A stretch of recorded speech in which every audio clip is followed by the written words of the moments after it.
Hello, everybody. Welcome to the Laser Sports Academy. You're here with Bootza and Runt, and we are here with an arena map from Fort Wayne in the United States. We thought we'd just run through with you today a quick insight into our strategies that we run there and how we set our team up. So, what do you reckon, Brendan? Should we start at red? Yeah, let's do it. So red was probably going to be the simplest for us. We started with our player inside the base, which a lot of other teams weren't doing because they were trying to get this really nice line of push where you can't get cracked past it and you get to get more pack points. We didn't find that was worth it for us because the potential of as soon as your ramp player dies, you've got two players pushed out back hall, um, being your anchor player pushes out the back hall, and your push door defender is already around that area. So you're kind of firing two people down the same line, and you're relying entirely on that ramp player to not die, because if the ramp player dies, a player can sneak past, get to that ramp, and then the two players that are pushed have to run back to the base, and the ramp player can just sit on that ramp, kill both of them, and then that's a free base. And that's what we were doing to exploit a lot of other people. Is we'd see them, I'd see them push, and I'd take that rat tunnel down to the left of blue, kill that ramp player. Ramp player's screaming home, home, home. I just sit on that ramp, wait for both of them, ping them both, and then that's a free base.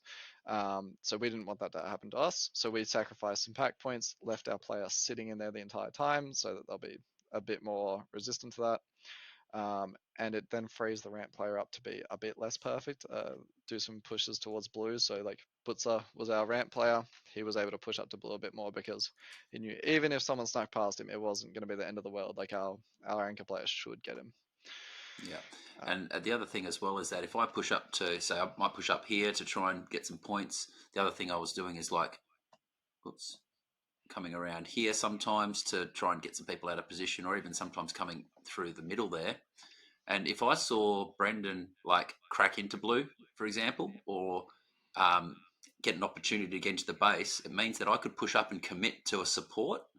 And in that situation, yes, my sort of what the door I'm defending is vulnerable, but it's a calculated risk. So I know that I'm making my door vulnerable for maybe a 10 or 15-second period, but the chances of us leveraging a base in that period are very high because Brendan's just cracked in.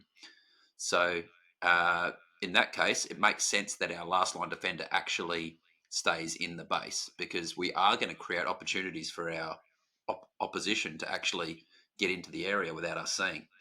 Not many opportunities, hopefully as few as possible, but there are going to be opportunities because if we see an opportunity for us to get a base, we're going to push up and support on the door there. yeah, and I put a lot of faith in it because I go if someone runs at you, either door, I back you to kill them with and by at least one cycle, then you push players back. So I often like to just have a player in the base, not do anything too fancy, and kind of like abandon them a bit more than maybe I should, but I back the boys. Well, that's why Jahan was so good, right? Because he's so Mm. disciplined, and he was happy to stand in the base all day and just be like, nobody's getting past me, and that's Yeah, cool. And if I get 20 tags this game, that's totally fine.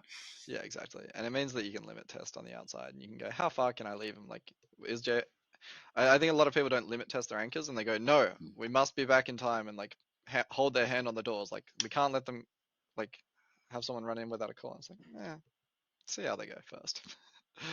Yeah. There's a cost to that. Like if you want to have zero people get to your doors without a com, then the cost is that you might not create as many opportunities in attack. Mm, You know. yep. And And yeah, so these guys here in the back hall, where were they? Were they? What was their so float routes? their float would be to push through that blue reload. Yeah. So this Um, guy here was pushing through here sometimes. Hey. yeah, so you get to push through there and then you get to get shots down that ramp that goes to green. So it's Yeah. There's a more shot more into of a there. speed bump than a ramp, but so yeah, you You can can get actually shots see towards the door green. from there. Hey, you can from here. You can see the door a little bit. Yeah, exactly. And a lot of people stand on that speed bump to shoot towards blue. So you get these nice shots into there. You get shots down that back hole, and then you can step up to that purple little forked wall to get some shots into blue as well. So it's a very loose kind of mobile area, um, where you've got these three kind of angles that you can shoot down. um, and they're never really going for any further than that. But they're getting a lot of nice shots. Not as many as the ramp player is going to get, but they're going to keep points ticking over. Yeah, and I just put these little walls in there because they were added in for the comp. Those Yeah. little walls there. And this guy here would sometimes, but they play here, but then push up to here. Yeah, that was really good when they did actually. Moomin did that a lot. Like I'd be dueling people around there, and whenever Moomin would see me dueling, he'd run up knowing that they're going to be looking at me, and he'd get shots on their back, and that would create openings for me to get those hits on the green. So again, like we've got these defenders which we're kind of letting them go off their leash a bit when we're not. We had a team where like everyone was experienced, so you can kind of all trust them to make these risk reward decisions, which are putting the base at risk, but Mm. they get reward for it. Yeah, and there's like so there's only really what two access ways into the red base area. You've got Mm, the access way here, and you've got the access way here. And so the art form for these floating defenders is to always have like part of their attention on the access way. yeah, So even when they're pushing up, they're supporting, our frontline attackers, but they've always got some level of attention here. And if anybody gets past them, they're like sprinting home and calling home essentially. yeah, So it's and it's like an innate game sense thing. Is when you've been run past. Once you've been playing for a while, you don't actually need to like constantly be looking at a specific area. It's like you can tell when someone's looking to sneak past you, kind of thing. So because we had a team of players that are all capable of that, we could be pretty loose with our setups. So essentially, what we've got here is we've got, and then Runt just basically runs around accumulating points and looking for opportunities to We're get just bases. Essentially, fighting yeah, wars. So the way we'd set it up is Holmes would be at the close base. So Holmes would be playing around blue somewhere, and he'd collapse back on attacks to our base. So we'd bring four back when he saw heavy attacks coming to our base. Uh, and then I'd just be sent to the mines. I'd literally be running around green base around that emergency area and just trying to make something out of fighting people or when I've got three people looking at me. That was yeah, pretty much it. Just trying to force maybe a blue to shoot a green so they'll turn their back on me or something. And then but it was just grinding. It was literally just grinding, dueling and dueling and dueling, and trying to maybe crack some bases, get some people to yeah, panic and run at me. Uh, yeah. And sometimes you'd get a solo base if they ran at you when you're already in the base. I think if people watch back, like a classic game that this kind of played out for us is the second of the Golden Game series that we played from Red. Mm, It was the one game we played on the final day where nobody dumped. And essentially, this is how we played, and we got three bases, and I think another team got one yeah. base, and that was just basically grind, grind, grind. Eventually, get a base when all the stars align and you get the right people, and we push up and support on the right doors and all those kinds of things. Yeah, the other thing is Holmes and I, because he's floating around blue and I'm floating around green, it's a very quick dash to be like, oh, he's just killed someone in blue. I'm going to dash in with him. Or, oh, Runt's like, they're yelling a lot about Runt. Maybe there's an opportunity at green, so he'd maybe join me there. So we'd end up pairing up without saying to pair up, and you just kind of trying to read the game. Or a lot of the time I'd be like, wait, Holmes, green's crackable, let's go, kind of thing. Well, he'd do the same for me at blue. Yeah, So I did that a lot. That game you were talking about at green, I got like a really good run. I held green, and then Holmes saw me holding green. So after I got mine, he came in, got it, and then we swapped him out for Moomin, who also got it, and we pretty much held it the whole time, like because they were just like running at me offset doors. So it was really yeah, good. yeah. And I mean, with a structure like this as well, you've essentially got four people in defence as well. So Mm. anybody comes into our area, you're crunching back with three or four players, which is pretty disheartening for any attack. They come in, they see how we're communicating loudly and we've got numbers there, and then it's kind of puts people off wanting to attack you, so they kind of stay away from you, and then that just gives you more of a license to get these floats kind of happening, essentially. Yeah. Yeah, And I put a lot of trust in my team as a captain here because like I was the one to go to the far base because that was the thing I've been practicing for years is to just like fight defenders at their base. So I can't make a lot of calls. So I'm going like, yeah, I trust Bootza to like make a dump call, or I trust Ryan to like be like, we've dropped this many bases. We probably need to start attacking this stuff. So, it lets like Bootza and Holmes and myself, all three of us have full autonomy to do whatever the hell we like. It's a very autonomous structure where I put a lot of trust in the team.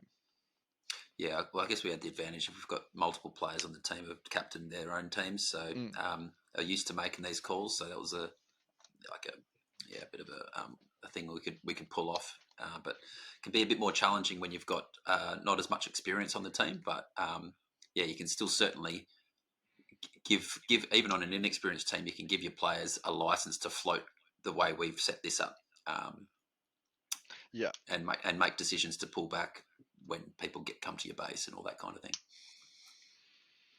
All right, let's. Should we move on to the next one, bro? Let's do it. All right, So I think we go green next because green next. it's gonna connect a lot of dots for blue. Yeah. Oh, that's true. That's true. So we had kind of one that would just kind of sit there. Is that right? Yeah. A lot of teams would hold one in there, but in there you're kind of relying on this high angle over the short wall and someone coming that long door. Yeah. Uh, if someone So comes in that bottom long door, they can kind of get your chest if you get lazy. Whereas if you've got someone that's good at panel fighting, like Moomin and Holmes both really are, if they hold like close to that short wall, yes, people are going to load directly on them, and you're taking a risk. Whenever you put an anchor directly next to someone, you're taking a risk that they could just lose a panel fight and die, and there goes the base. But 90% of the time, our boys would win that because they start up, um, and that spot means that if someone runs in long, they're going to be safe to it every day of the week, and they're going to see most of the time people are coming from short and be able to call the defenders home. Whereas when you put them deep in the pockets, they're a bit more vulnerable to randomly dying, although they do have distance. So it's technically safer, but if they miss a call, they die. And green was really hard to hear as well. It was really hard to hear defenders because it's this base with like the walls are pretty much made of insulation, so you can't really yell into it very well. So kind of letting the defender be more on the line and see more of what's going on, but be a bit more risky with it. I'm trying to remember where we had our fourth. Did we push somebody through here through this? Oh, That was closed off. I mean, our fourth player again was going to be at that close base.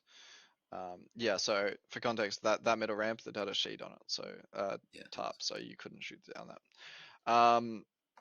Yeah, we had a player playing that back hall, shooting towards those red players that push out, and they could step onto that speed bump down below, and they can fire shots over some walls into blue. So Oh, so this guy would come around here.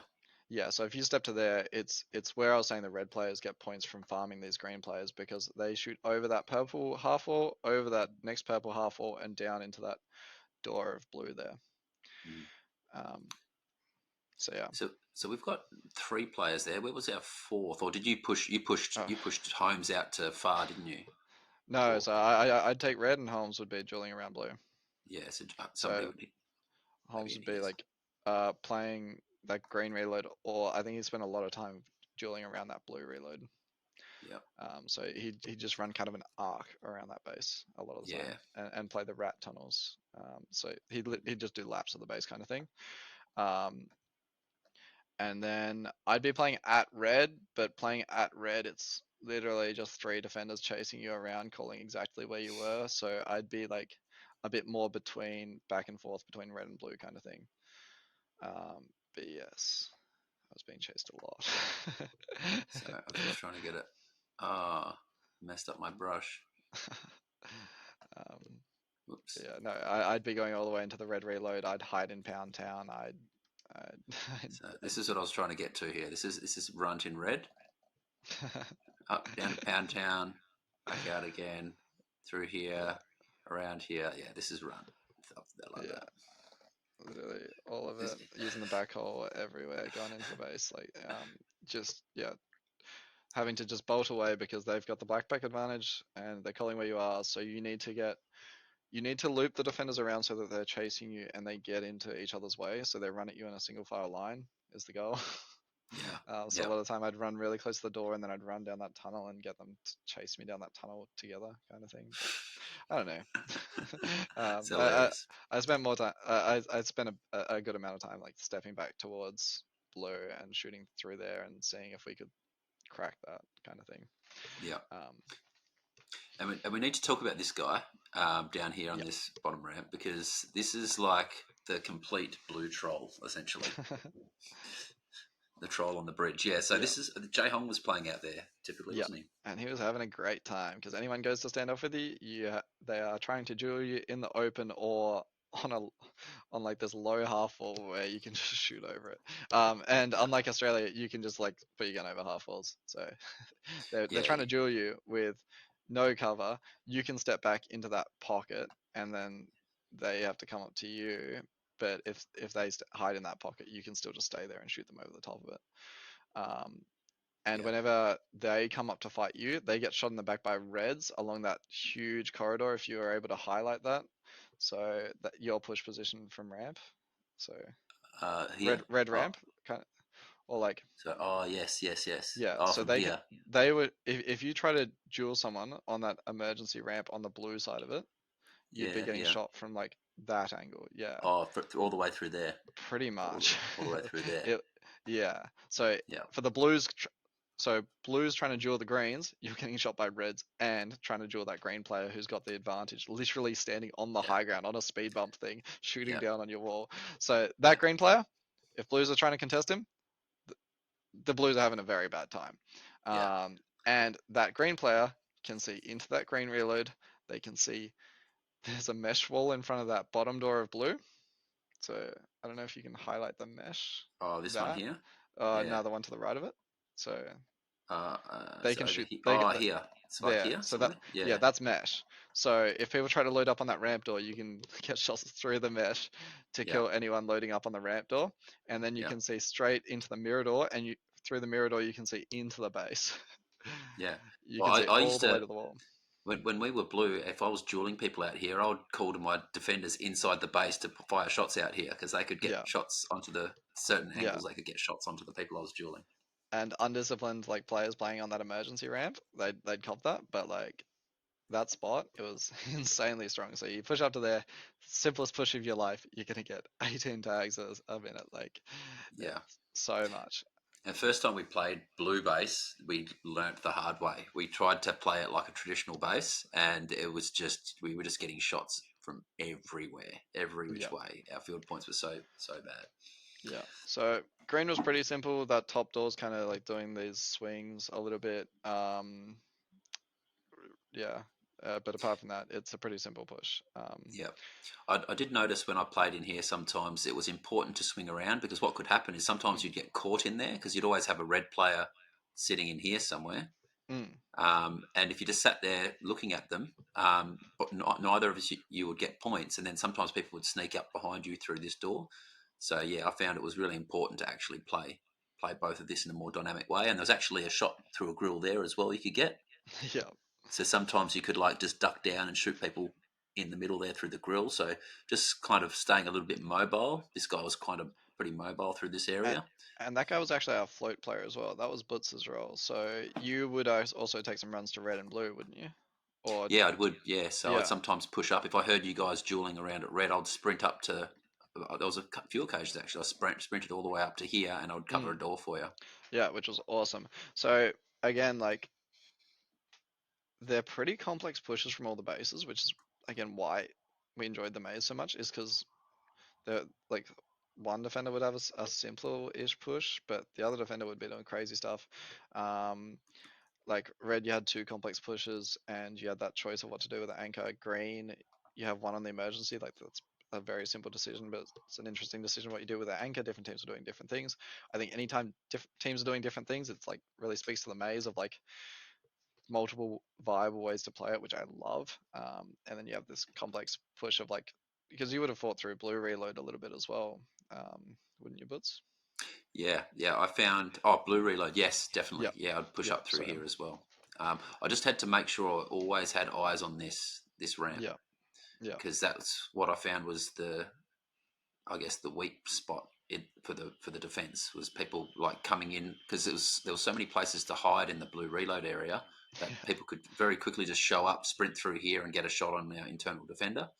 Yeah. So Um, so you've got these complex pushes where there's a lot of risk, and you've got people trying to sneak past you, and your defenders, pretty much both door defenders, are playing the game from every base. So at any point in the game, you've got 11 players like actively dueling, which is really cool, and it makes it very interesting to find blind spots when you're running around the arena. yeah. And I probably should mention as well that Jay Hong on this emergency ramp down here, if anybody came to our base, he would be pulling back and Yeah, calling doors and dueling people and stuff like that. yeah. So, And you would have noticed Jaehyung was our anchor at red, Moomin was our anchor at green because Moomin's going to be really comfortable in that brawly panel fighting stuff, and Jaehyung's going to be, he plays high all the time, and when you're playing that emergency ramp, you're literally just sitting high sniping at people and blackpacking people, which are like the two strengths of Jaehyung. So yeah, that made a lot of sense to switch Moomin into anchor for that one. But yeah, that's green base, I think. yeah, pretty much. And probably just, I guess everybody knew that this section here was the old cubby that they called it that was closed off, but it was actually a really important strategical spot in terms of like if you got tagged coming back to life in a way where you could make a play on the base, like yeah, reactivating on one side or the other, depending on how the defense was set up and stuff like that was quite important. I think So an interesting thing to highlight about green, which is why it was so brutal to attack, which is why, yeah, whenever I was red, I was just having a miserable time. Um, if you stand on that hook where your cursor pretty much is now, so the emergency player steps back to there, mm, you can actually see both doors. You can lock down both doors from there, and then the person in that back hallway, they can sit there and also lock down both mm, doorways. So to get a crack on that base, you need to like play in between them and then kill one while manipulating the cubby and then lunge the other while the anchor can kind of step around and kill you. So green was very much an open field where you've got one player on each side that can, either one of them can lock down the base. mm. Um, but yeah, when they were both neutralized, the anchor was pretty screwed. So three-person attacks would be really good to crack that base. All right, let's Control Z this thing Cool. and head to blue. And now every shot we were talking about is going to make a lot of sense of why we hid two players in the base. Yeah, so this is um, why we went to two in so blue. I think, yeah, first of all, draw the lines of sight that the red push player has from the ramp, and you'll see that every Yes, spot. So from yeah. there, So yeah. So from you get, here, yeah, essentially, you can tag even the people that are kind of setting up in yeah, there. yeah. You can So tag them because that's like a half height can there. you draw lines from there to you, Yeah, so you and got that show the? shots there, So yeah, you got totally, shots there, and and you then got you all got, the shots in here, yeah, and then people. Others, yeah, just basically all the way through to all the the way green through to reload. the green reload. Yep. So it goes deep into the green reload as well. Yeah. So if anybody goes to duel somebody in the green reload, they've got to start to panel on each other and stuff like that. As soon as that happens, you get a tag usually. The only Cool. time you don't get tags is if when they're hidden right in here, which obviously they can't really, or in this side. Yeah, they get stuck Um, there and they can't actually shoot anyone, and they're like yeah, having to wedge themselves in to not die as well. yeah. And then if you draw the lines of sight from the emergency ramp, This guy, yeah, yep. So he can shoot into the green reload. you can shoot through He can the shoot through the mesh, through another line of sight on that door, yeah, into the green mesh, and then yeah, and then all the also way to into the base. yeah, Like yeah, so you can see the edge of that T with that shot, yeah, all the way to there. Um, and then you draw the lines of sight in from the blue reload, which again, there's people always fighting around, and yeah. that This speed even bump this ramp. little So yeah so this yeah, little spot here, that's a 3/4 wall, which means they can shoot over you, yeah, um, and they're shooting yeah, from here, all the way through to the mid sweep, yeah, the mid sweep of blue, and then they're also shooting all the way down through that tunnel, all the way to there and to the right of it as well, to the start of the green reload. yeah. Yeah. Do So that. you can see if you're a door defender, where do you stand on blue base? Yeah, nowhere. And we played the game with two door defenders when we first played this base, and we very quickly figured out they get shot a lot because you Yeah, can't fight any of those players as the blue players because again you get shot by other ones. Um, yep. so we didn't put So two this was people in our the base setup. to lock it down. We'd Yep. trust one person to lock it down with comms, but you put them in there to hide them, Yeah, and to make sure that you can lock down the base because the only way to win out of blue is to keep that base count really really low. And and then something that I loved about your philosophy here too was like because the corridors in blue are so long, it's actually quite a difficult base to crack. mm, Like it's you really need to throw a few lives at it to be able to get the people out. So it doesn't really if you've got two people in there, you don't really need comms on the doors. yeah, So this was another one of me going, anchors are complaining too much. Don't give them comms. They don't need them. so we basically stick two in, and then the rest of us were gone. We were out. We were like one of us was here.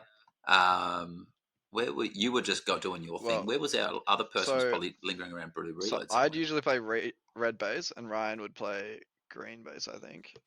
Oh, sorry, Moomin would play green base. So like literally deep at the bases, kind of thing. Oh, so Playing well, those big arcs where we're just like fighting around the other bases. yeah. Um, So I think he must have been up here because I'm pretty sure I was down here at okay, the bottom. so our So the float or our door defender, Bootza was playing there, and then Moomin would just be somewhere green-ish trying to get tags. I'd be playing those red runs, running around with defenders, and then I'd run to green to see how Moomin's going a lot of the time because the yeah, green runs were going to be.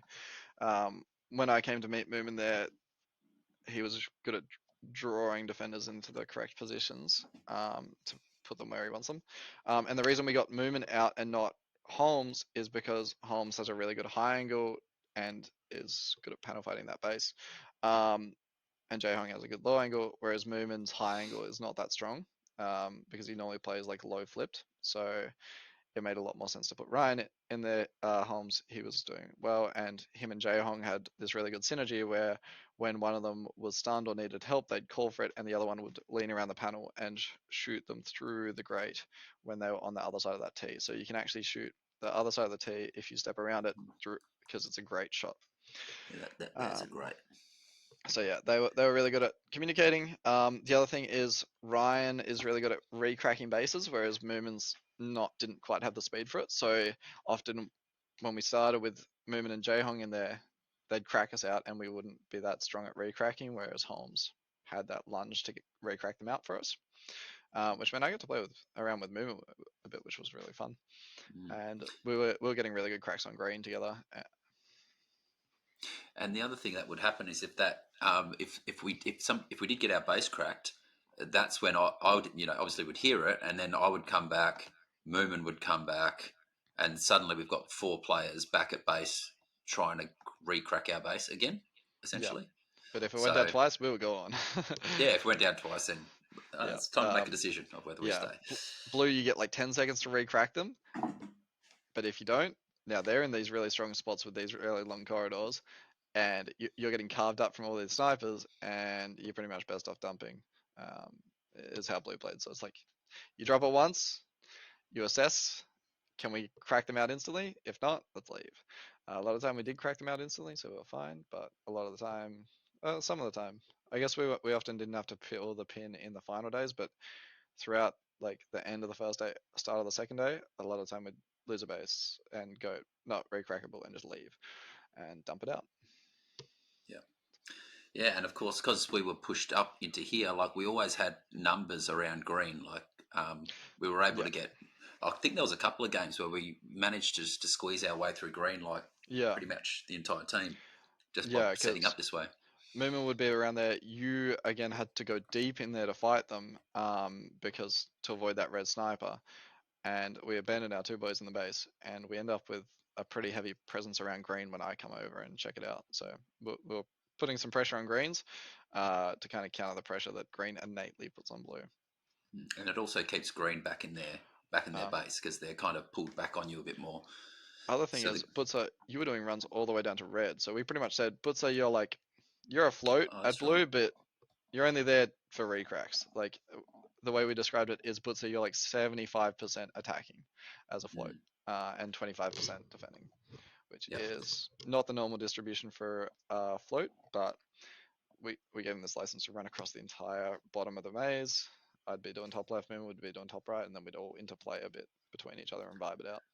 Yeah, so occasionally I would sort of kind of sense that Brendan was going to go have a look at red, so I would kind of, wander across over to here and then just kind of just sort of read his body language. And if he did what he usually does, which is get a few tags and get the defenders panicking, I would just kind of push up and um, support him so he could get into red. Yeah, and like yeah, a lot of the time I'd be in bases, but obviously not shooting them, and then I'd just randomly hit Blitz's comms. I'm like, oh, sick, Yeah. let's Yep. go. Yeah, so that's pretty much our setup. I don't think we probably need to go through too much of the dump. It's just kind of like get the numbers at the doors.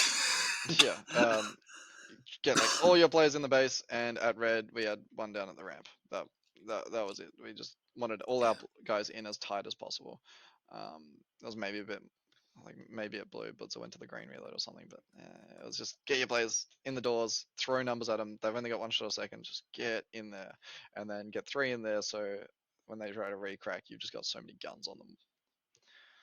yeah. Yeah. Awesome, bro. Well, yeah, thank you for taking us through all that, Brendan. And yeah, we hope everybody out there watching, got something out of that. And yeah, we look forward to hearing your feedback on whether you enjoyed the content. So thanks again, mate. And it's been a pleasure playing with you and doing all this content with you for this comp. And No, we hope to, so good. Loving yeah, it. yeah, good. All right, bro. Take care, and we'll talk to you next time. Awesome. Thank you. See ya.